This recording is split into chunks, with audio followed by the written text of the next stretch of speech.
আমার প্রিয় পাঁচগাঁওয়ের মুরব্বিয়ান ভাইয়েরা, আমার প্রিয় মা বোনেরা, আসসালামু আলাইকুম।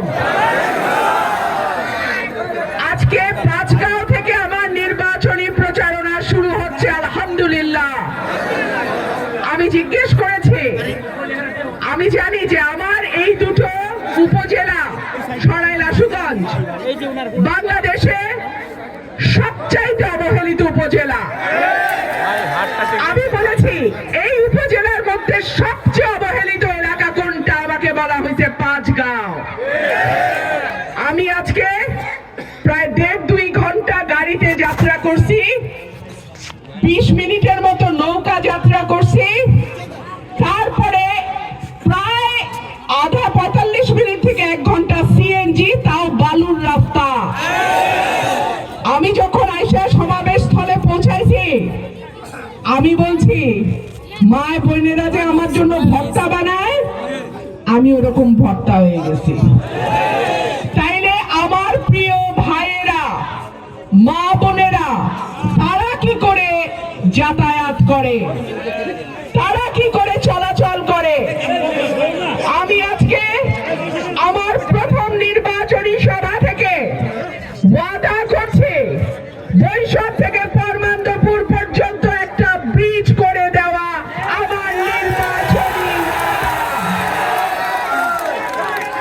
প্রিয় ভাইরা আমার, কেবল বৈশাখ থেকে পরমান্দপুর ব্রিজ নয়, আমাদের পাকা রাস্তাও হইতে হবে। 32 ইঞ্চি জেভিকো টিভি এখন মাত্র 15,000 টাকায়, সাথে পাচ্ছেন 3 বছরের প্যানেল ওয়ারেন্টি। আমার ভাইরা, আমার বাপ চাচারা ভোট দেয়, কোটি টাকা, একটা ভোটের দাম কয়েক কোটি টাকা।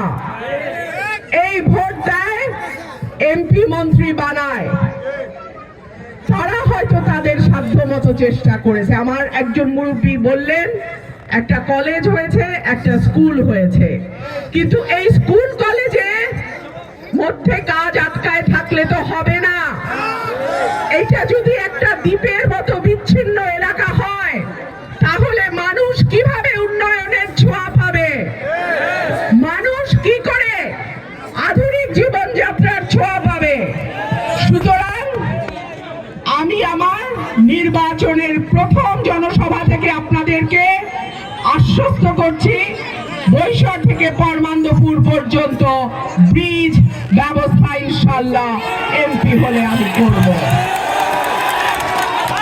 প্রিয় ভাইরা আমার, হরিপুর থেকে যারা এসছেন একটু হাত তোলেন, কারা এসছেন?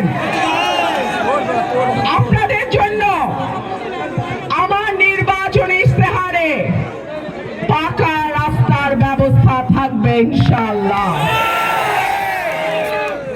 প্রিয় ভাইরা আমার, 1টা 2টা 5টা 10টা 20টা মোবাইলের বাতি আস্তে আস্তে সংখ্যায় বাড়তেছে, তাই না?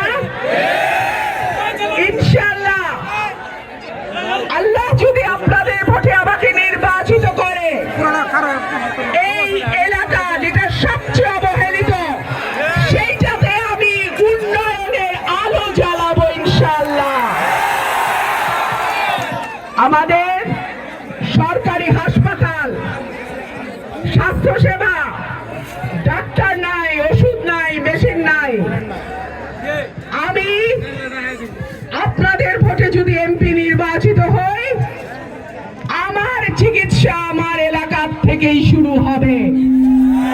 তারপরে আমি দেখব কি করে ওষুধ থাকে না, কি করে ডাক্তার আসে না, আর কি করেই বা মেশিন নষ্ট থাকে।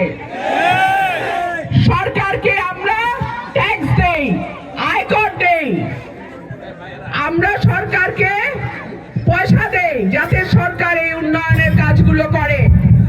আমরা সরকারকে পয়সা দেই যাতে বিনামূল্যে সরকারি স্বাস্থ্য সেবা আমরা পেতে পারি। সুতরাং সরকারে যেই আসুক না কেন, আমি একজন স্বতন্ত্র এমপি প্রার্থী হিসেবে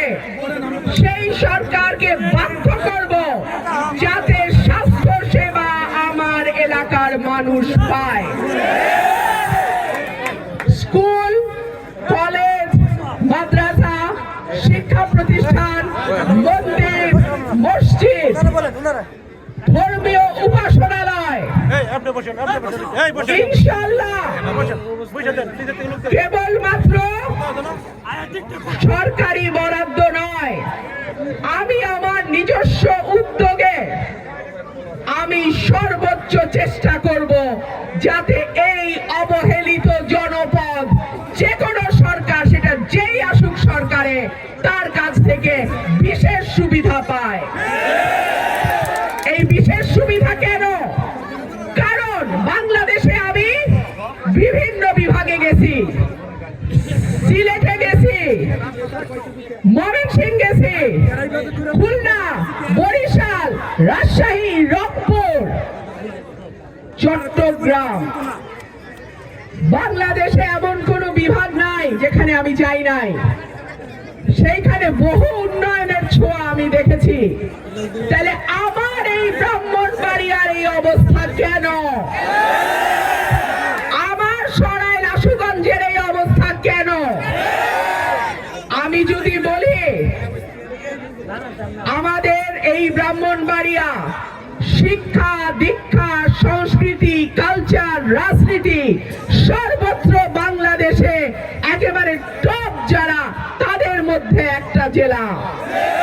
তাহলে এই ব্রাহ্মণবাড়িয়ার এইরকম দুর্দশা, আমি তো অন্তত স্বতন্ত্র হই আর যাই হই, আমি তো এই দুর্দশা মেনে নিব না। প্রিয় ভাইরা আমার, ফতেপুর একই রকম অবস্থা।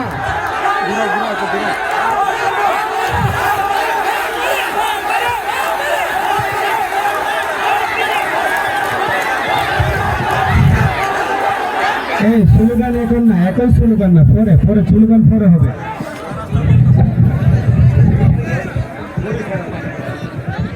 আমার ভাই আমাকে বললেন ফতেপুর থেকে বুড়িছড়া পর্যন্ত রাস্তার কথা। আমি আপনাদেরকে আশ্বস্ত করি, আল্লাহ যদি আমাকে নির্বাচিত করেন, আপনারা যদি সেই উসিলা হন, 5 গাঁও, সেটা ফতেপুর থেকে শুরু করে, হরিপুর থেকে শুরু করে, পরমান্তপুর থেকে শুরু করে 5 গাঁয়ে প্রত্যেকটা এলাকায় আপনারা একটা দৃশ্যমান পরিবর্তন লক্ষ্য করবেন ইনশাআল্লাহ। প্রিয় ভাইরা আমার, আমরা অনেক কষ্ট করেছি। দীর্ঘ 55 বছর স্বাধীনতার পর পার হয়ে গেছে, কিন্তু আমাদের এই এলাকা আলোর মুখ দেখে নাই। আপনারা আমাকে একটা বার সুযোগ দেন। আমার বোন বলে গেছে, হাঁস হইল সমৃদ্ধির প্রতীক, হাঁস হইল ভাগ্য পরিবর্তনের প্রতীক, হাঁস হইল নতুন শান্তির প্রতীক। সুতরাং এইবারের ভোটটা হাঁস মার্কার হবে। আমাদের এলাকার উন্নয়নের লক্ষ্যে, আমাদের এলাকায় নতুন করে জাগরণের লক্ষ্যে এইবারের ভোটটা আমার হাঁস মার্কায় চাই। আমার এলাকার যেই ভাইয়েরা বিদেশে থাকেন, তাদের পাঠানো টাকায় বাংলাদেশের অর্থনীতি চলে। তারা শুধু যে নিজের বাপ মা, ওয়াইফ, নিজের সংসার চালায় তাই না, তারা ভাইয়ের সংসারও চালায়, বোনের সংসারও চালায়। আমার এই ভাইদের জন্য আমি যদি এমপি হতে পারি ইনশাআল্লাহ, আমি তাদের দক্ষ শ্রম শক্তি হিসাবে তারা যাতে ট্রেনিং নিয়ে দেশের বাইরে যেতে পারে, যাতে তারা বেশি ইনকাম করে সংসারে, দেশে বেশি টাকা পাঠাতে পারে, সেই ব্যবস্থা আমরা গ্রহণ করব ইনশাআল্লাহ। আমার এলাকায় যে বেকার ভাইরা আছেন, বেকার তরুণ যুবকেরা আছেন, দেখা যায় সরকারি চাকরি অল্প কয়েকটা, তাহলে তারা কি করবে? তারা যাতে সহজ শর্তে ঋণ নিয়ে ব্যবসা করতে পারে, তারা যাতে ছোট খামার করতে পারে বাড়িতে, সেই ট্রেনিং দেয়া, কম্পিউটারে ট্রেনিং দেয়া, আউটসোর্সিং বা নতুন নতুন যেটা ঘরে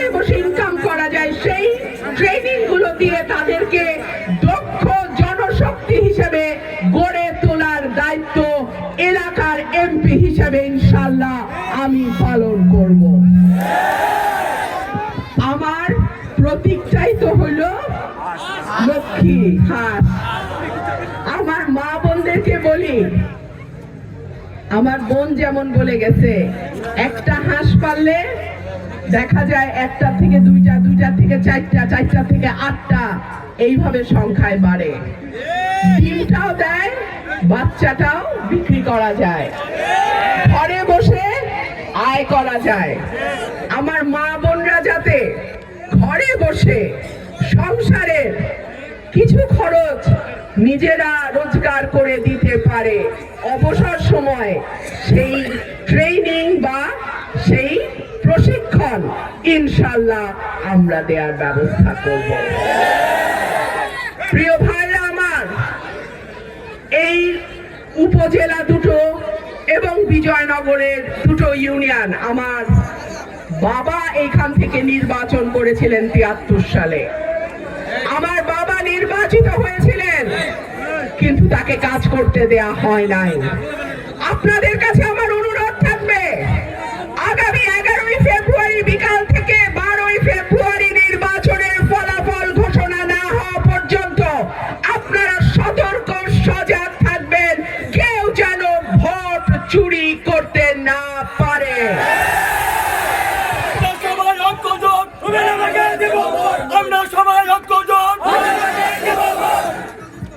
আমাদের প্রত্যেকের যার যার কেন্দ্রের পাহারায় থাকবেন।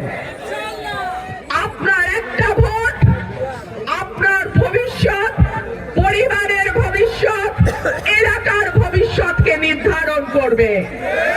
সুতরাং এত বছর পর নিজের পছন্দের প্রতিনিধি নির্বাচনের যেই সুযোগ এসছে, এই সুযোগকে কোনোভাবেই হেলায় হারাইতে দেয়া যাবে না। প্রিয় ভাইরা আমার, আমি আর লম্বা কথা বলবো না। আমি নির্বাচিত যদি হই, 5টা বছর আপনারা আমাকে সময় দেন, আমি যদি দৃশ্যমান পরিবর্তন করতে পারি, তারপরেই আমি আসবো আপনাদের কাছে আরেকবার। যদি তা না পারি, আমি আর কোনোদিনও আপনাদের দরজায় ভোটের আবদার নিয়ে আসবো না।